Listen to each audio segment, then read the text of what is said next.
All right, ladies and gentlemen, we're going to be back with you here with Tony Long versus Greg Sabins. We're at Bank Shots Bar and Grill in Laurel, Maryland for the Maryland 9-Ball Championships for 2018. This is a race to 7 alternating break format. Can't win or lose off the break. And George, what's your last name? Hammerbacher. George Hammerbacher sitting in here commentating with me. And I am Ground Zero Scott. All right. And I've known both these guys, Tony and Greg. Greg Sabins is from the greater Tidewater, Virginia Beach area, a regular player on regional tours down through Virginia. Very, very nice young man. Has his own little pro shop there, and he's with a group of outstanding players that travel together. That some of them are still alive and in the money here. He usually travels with R.J. Carmona, as well as Raymart Lim and Nilbert Lim. Some really nice players.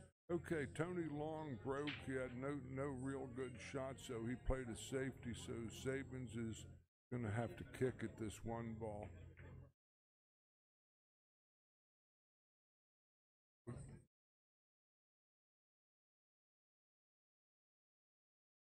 It was a good strike, and Tony has got to kick back.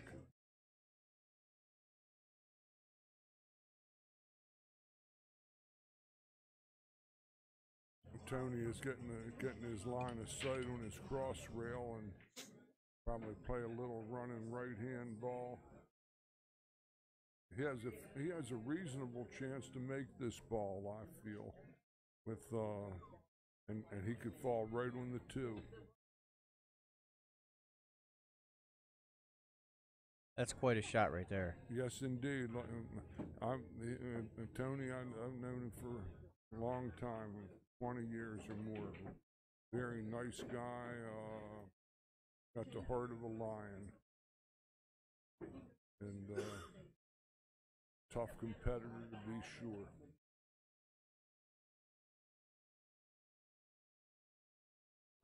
Looks like a high right ball and 2 cushions to me. Yep. This is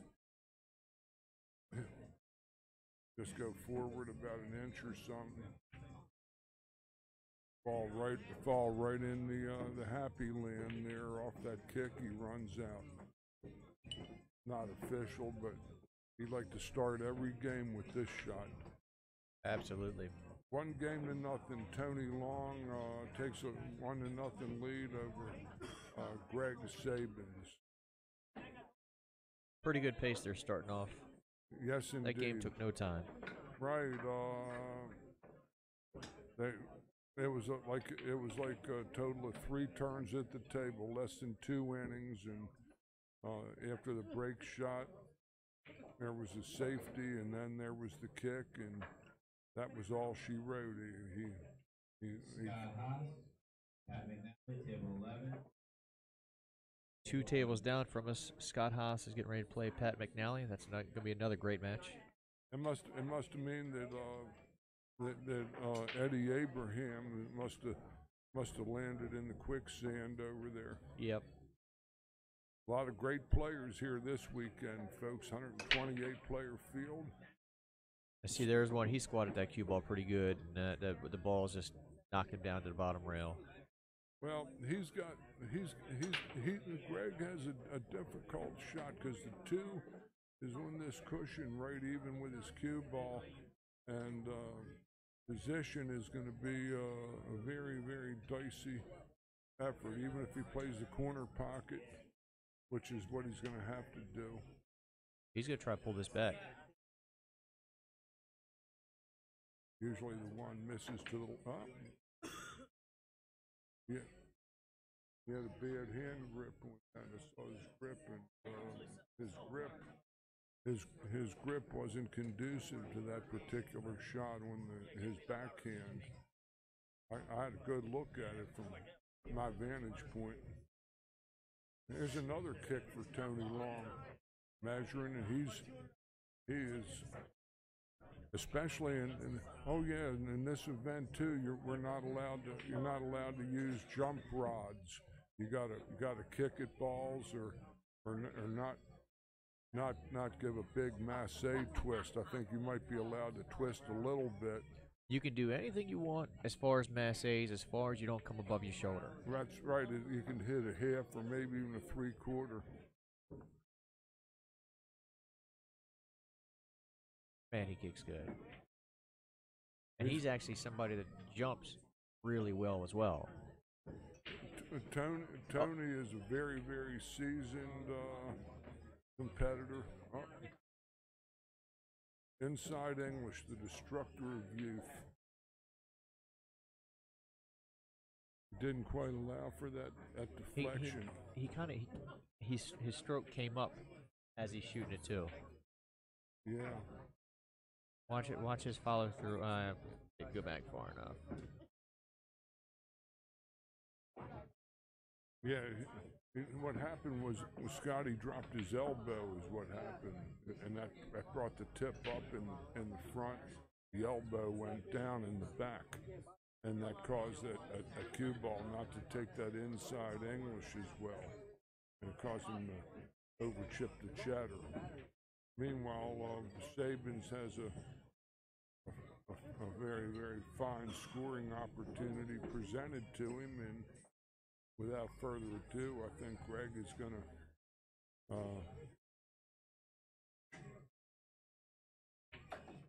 to take care of business.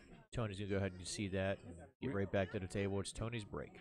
One apiece here, and so far, both times the guy breaking the balls lost the game. No, Tony broke and Greg played safe. That's not accurate, but it's still 1-1. That's the only thing that I know for absolute certainty here. It's a Tony broke and won the first game. Right. And then Greg broke that one. Right. Nice break shot. Perfect break shot, as a matter of fact. He's right in but nothing fell. This is a real nice layout here.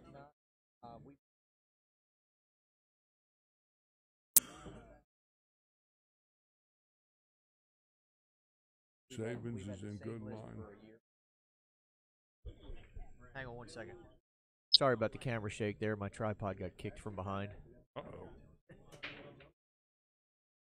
Sabins is going to use a high left ball.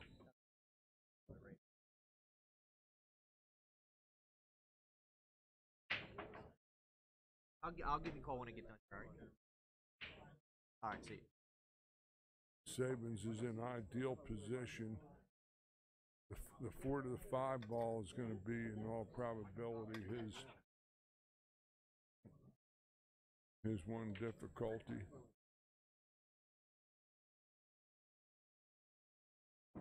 Now he's going to probably be forced. I don't know if the 5 passes the 8 in the lower in the upper right hand corner pocket on your screen, folks. It's doubtful if it's 5 and a 6, or 5 can fit past the 6 in the upper left pocket.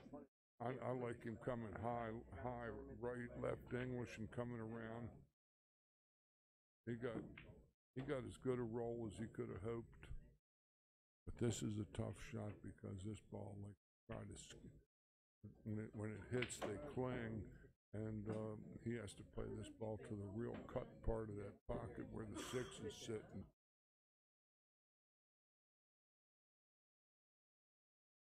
Played the combo, and that was the good news. Now Greg is going to be forced to go to the kick. And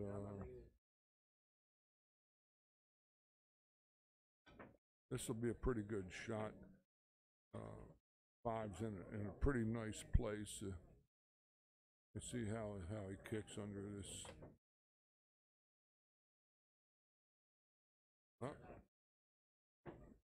Greg has misplaced his mineral. He's lost his toy and left Tony like duck, duck, goose here.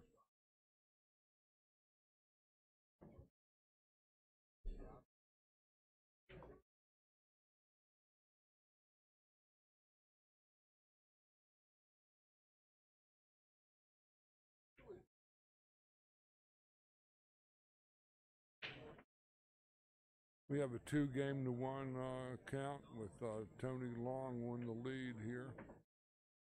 Greg had that 5-6 combination, but cue ball got away from him, and he paid the ultimate price. He kicked, he scratched, and can't give Tony Long or just about any of the players in this excellent field we've had this weekend ball in hand with 4 open balls on the table. It's like a Charles Bronson movie called Death Wish. You know, they just did a remake of that movie. Yeah, I think they had the poor man's Bronson doing it. It actually, I watched like a 4-minute trailer for it. It looks pretty good. Well, after I watched the 4-minute trailer, I watched the original again. Yeah. He was something that Bronson. He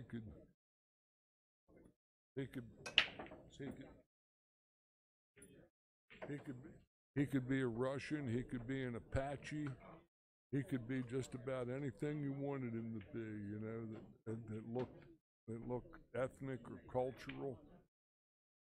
He fit about all bills, really. Meanwhile, we got an ugly layout here.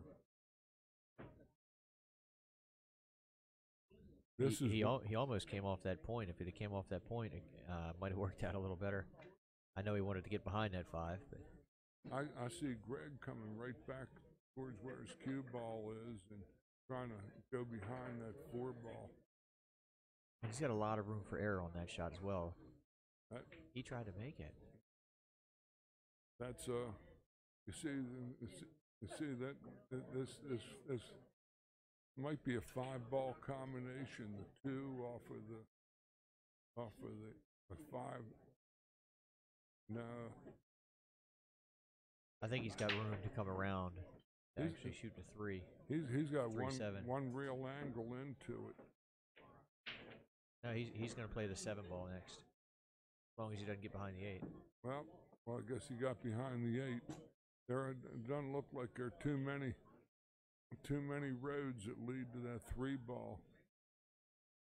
Might have a kick sliver where he's telling him to watch the lick here, that he's going to try to play the 3-7 carom.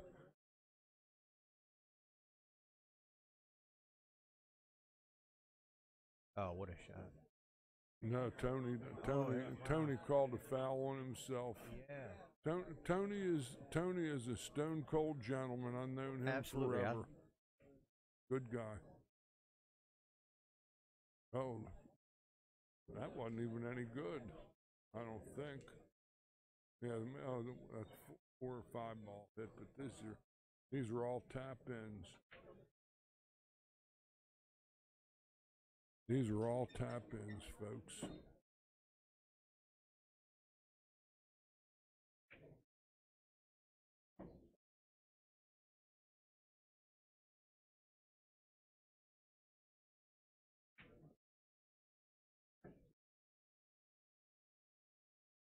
That's superb. He gets to play the 8 in the top left pocket.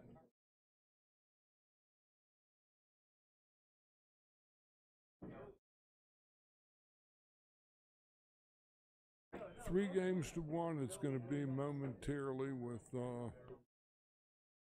with Tony Long taking Wow. the lead over Greg Sabins. While he's racking, I'm going to try and show a replay of that, the bad hit.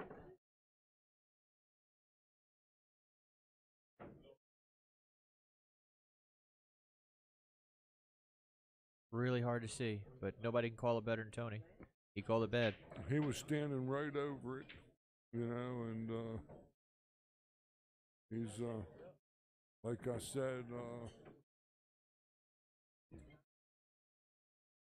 these guys are gentlemen. Greg is a real gentleman, too.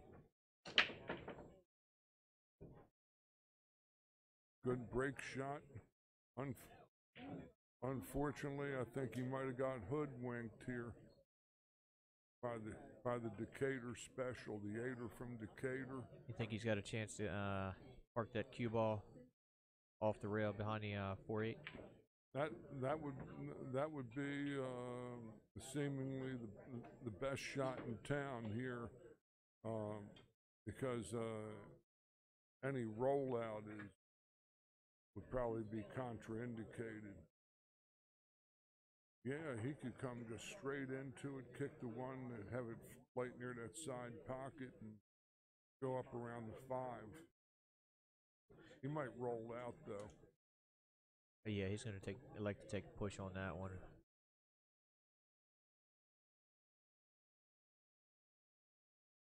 I believe Greg's got to let him shoot it. The only problem, Tony knows what he's doing. He put it there for a reason. He's going to spin kick this ball with the left and park the pelota on the 1. That was a basic like one pocket type move there. He had a big margin for error because if he sticks, the ball's up table behind the 4-8. Right. The 4 is always going to be in between him and the 1-ball pass, so it was well executed, well thought out. 3 games to 1. This is a big game in a match like this. 4 to 1 on an alternate break is a tough row to hoe on a bar box. We'll see what he does. Turn it loose. Yeah, goose. I'm not sure what he was trying there. I'm not sure if he actually had something in mind or if he was just hitting it. Just hitting it. This is looking routine to me. Oh, how's the speed, Trooper? I think it looks pretty spot on.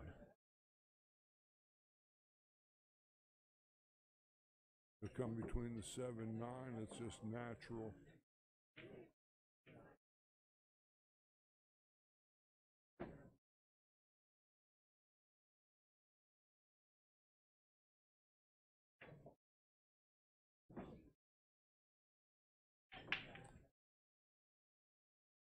All right, let's just draw it back a little bit, and just as good as it gets.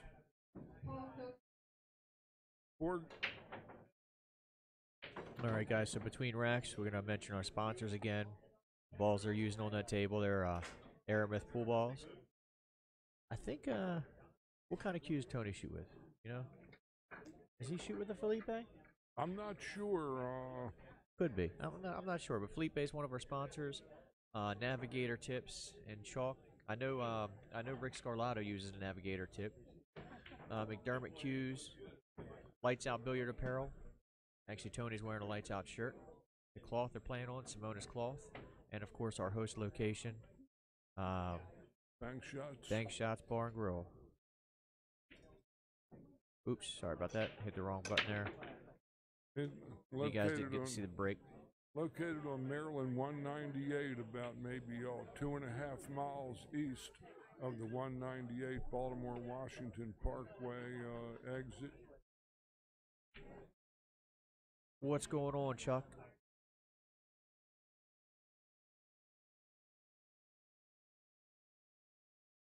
For all you cyber sweaters, I hope you're enjoying yourselves, and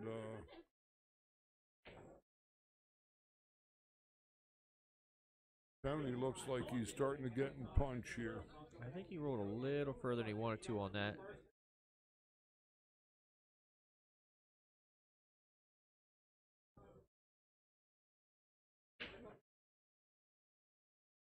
He might draw it across.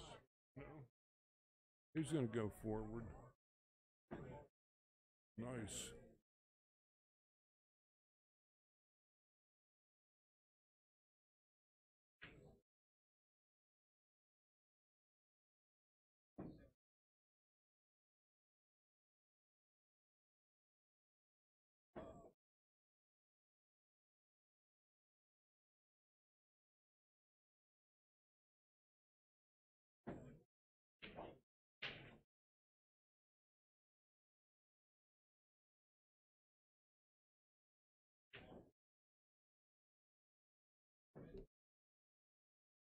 Man, when he gets these, once he gets his shot in line, he doesn't get out of line. No, Tony is, he's as steady as they come. Short tables, plays mighty strong. Plays strong on the big table too. It isn't that he doesn't, because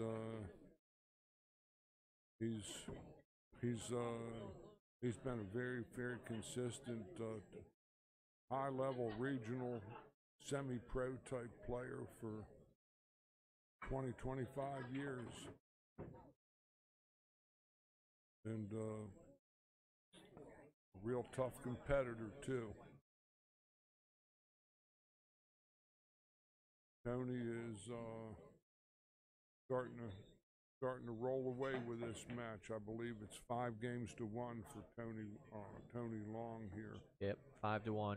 So Joe Fox is asking how many are left in the tournament. I think it's about 5 on the winner's side. I'm not sure how many still on the loser's side. It's getting down there though. Give me a second and I'll post a link to the brackets in the comment section. And just remember to refresh it every so often.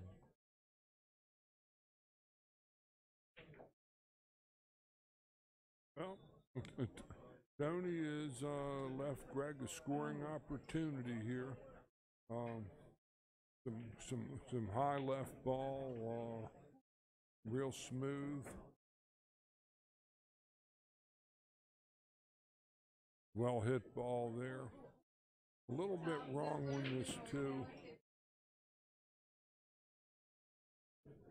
A draw ball, he might catch a piece of the 7 coming out and going forward. He's got quicksand. I think I like going forward on this ball. It gives you a natural angle to come back around for the 5.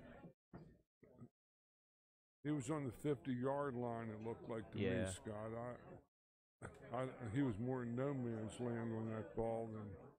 I think there's a lot more room for error trying to draw it off of that side rail than either. I don't mind drawing into the 7, and I don't mind going forward. I don't like the way that ball was struck. I like the over chip 3 rail shot and fall behind the 5 and 8 and play safe. Shooting at this ball might be contraindicated. Now, see, this is where we were having the conversation about the cloth before. Mm-hmm. This is where having the correct speed cloth for the correct size table comes into play. If you're shooting this on a 9-foot table, you've got to hit that ball, so it doesn't give you the opportunity to throw the ball as much as to get the natural position. If you're playing on the big table with a faster cloth, you can just roll through it the way you're supposed to. Here, I don't know what Tony has in mind here. Safety. He got away with it. I think we're going to call the High Plains Twister here. He can get up on that rail or he can kick. Yeah, Tony he didn't get the cue ball close enough to the 8, and when the 5 bumped the 6, the 5 goes a little wider.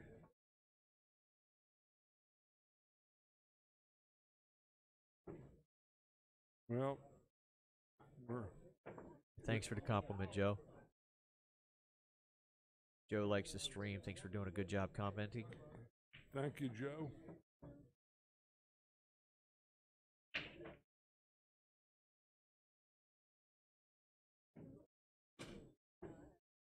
Anybody that's new to my channel or watching any of my streams, definitely give me a thumbs up if you like it. If there's something you don't like about it, put it in the comments. We'll try to fix it. If you guys subscribe to the channel and then you click the alert button, you'll get the little bell icon next to the subscribe button. You'll get an alert every time there's a new stream that's starting. And what I'm doing for these matches, each individual match, we might talk for a little bit after the match, but each individual match I try to put one separate video. That way when you guys go to search it out later on YouTube, you don't have to scrub through like 2 hours of footage to get to the match you want to see. Well, it looks like Tony Long has mounted the precipice at this juncture, and has a 6-1 lead over Greg Sabins. It was 1-1, and all of a sudden, things started to go extremely wrong. You know, a kick and scratch and good break. And he can't see the one.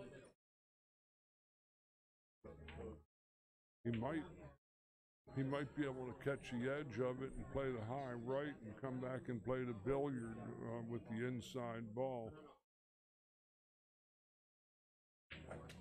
That's a tough spot to be in with that 9-ball in the jaws. Well, it may work for him, but the question with this is whether or not he gets the double kiss here, Scott, right, if he plays that shot, because there's not much room between the.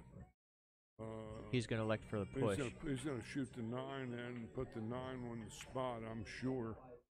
If he doesn't, he's looking at that.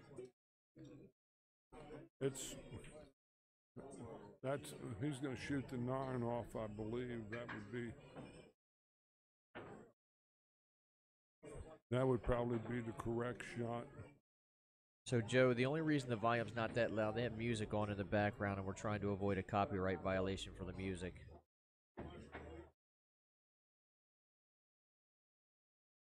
I'll be right back. I see if I'm going to get it turned down.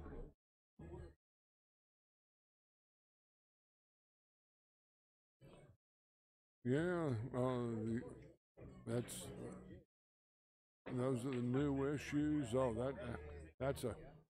that's a ferocious safety. I got him coming 3 rails. Not that way. He's got to come to the top rail and come 1, 2, 3 cushions and catch the 1. This way's no good. No good that way, Greg. No good. Which way were you saying? I just sat back down. I'm saying come to the top rail there, and then fall off into the short rail, going slow, so that he might tie up on top of the 1 ball. Just what he's looking at right now. He's going to play. He's going to play a high left ball and trying to go 3 cushions to hit this 1. Not that way. Yeah, that's right in there. But you got to watch hitting down on this ball, because then it'll go long like this. And so that was the only shot he had, folks. Very, very high degree, but he hit it so hard, like 3/4 of that speed, where you're just traveling to just hit the 1 and double kiss it, sort of, so you might leave it safe.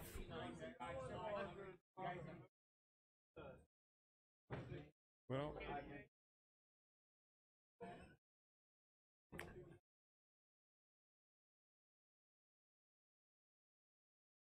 I think he's got to come past his side pocket and play a 1 to 2 rail position to get on a 5.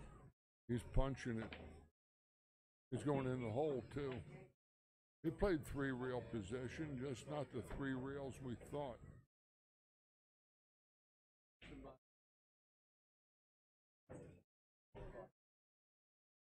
He actually fell perfectly on this ball. Yeah.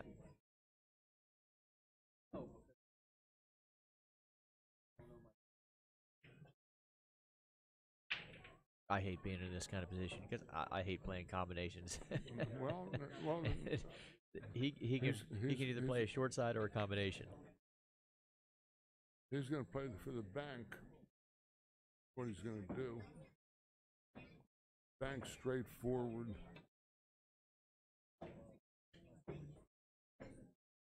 The condemned man ate a hearty meal. I hear the sounds of the heads landing in the basket. And that's it. That's a quick match.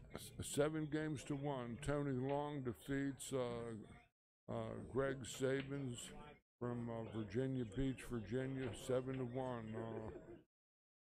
Greg got a couple tough rolls, but he also didn't. He scratched a couple times, didn't kick well, and that's what beat him. A kick is what started the whole ball rolling against him.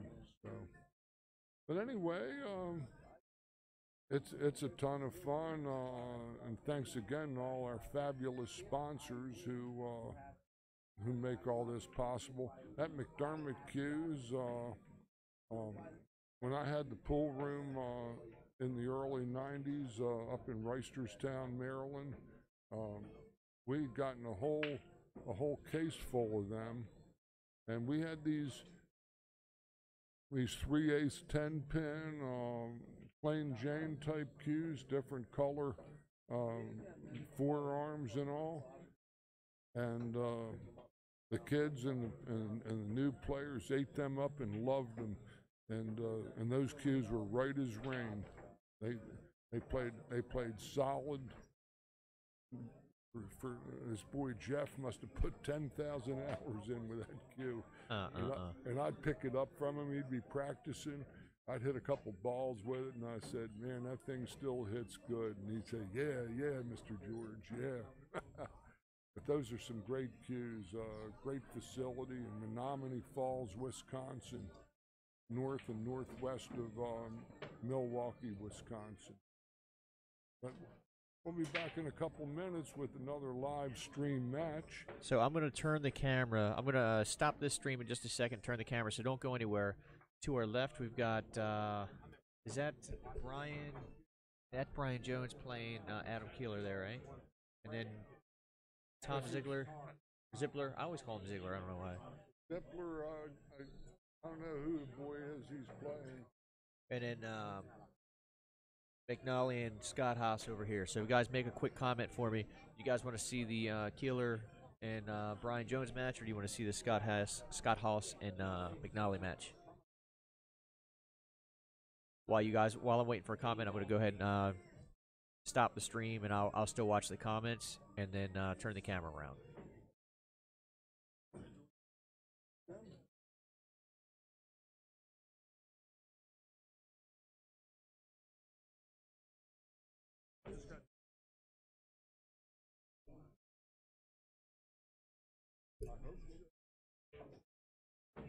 All right, guys, I'm going to turn the audio completely off, and I'll just leave this. Let's see here. Oh, I got to change the title for this one real quick, and then after that, I'm going to turn the audio off, and I'll just leave this play until the regular stream table gets another match on it. I'll check the comments every once in a while, and if there's any questions or anything, I'll try and